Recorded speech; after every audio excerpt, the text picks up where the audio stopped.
সেদিন আমরা হঠাৎ করে প্ল্যান করে ফেললাম যে আমরা মহিষাদলে যাব রথ দেখতে। তো সেই জন্য মানে মহিষাদলে যাওয়া হয় না খুব একটা রথ দেখার জন্য, ওখানে প্রচুর মানে মারাত্মক ভিড় হয়। বাট কিছু করে না, সেদিন ভেবেছি আমরা একটু মানে প্ল্যান করে নিয়েছিলাম যাবো বলে। তো সেদিন আমি আমার নতুন শার্ট পরে নিয়েছি আর মাও নিজের নতুন ড্রেস পরে নিয়েছে, দুজনের প্রায় ম্যাচিং ম্যাচিং হয়েছে, সেটাই বলছিলাম তোমাদেরকে।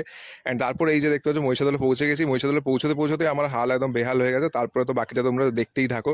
অ্যান্ড তারপর এখানে মাসিমণি যেহেতু এসেছিলো সেই জন্যই বেসিক্যালি প্ল্যানটা করা।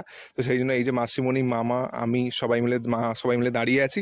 বাট একটা কাণ্ড হয়ে গেছে ওর মধ্যে, এতটা পরিমাণে ওই দিন মহিষাদলে ভিড় হয়েছিল। তো একদম ওর পরের দিনই উল্টো রথ ছিল, আমরা সানডেতে গিয়েছিলাম, ভিডিওটা হয়তো অনেক পরেই যাচ্ছে তোমাদের কাছে। অ্যান্ড এই হচ্ছে মানে এতটা পরিমাণে মারাত্মক ভিড়, এখানে তাও খালি খালি হয়েছে, আমরা কোথাও জানাতে পারিনি, কোথাও যেতে পারিনি। সেই জন্য আমরা ওখানে নেমেই আমরা প্ল্যান করলাম যে না, কোথাও এখন ঘোরা যাবে না, পরে আবার একদিন আসবো নিশ্চয়ই।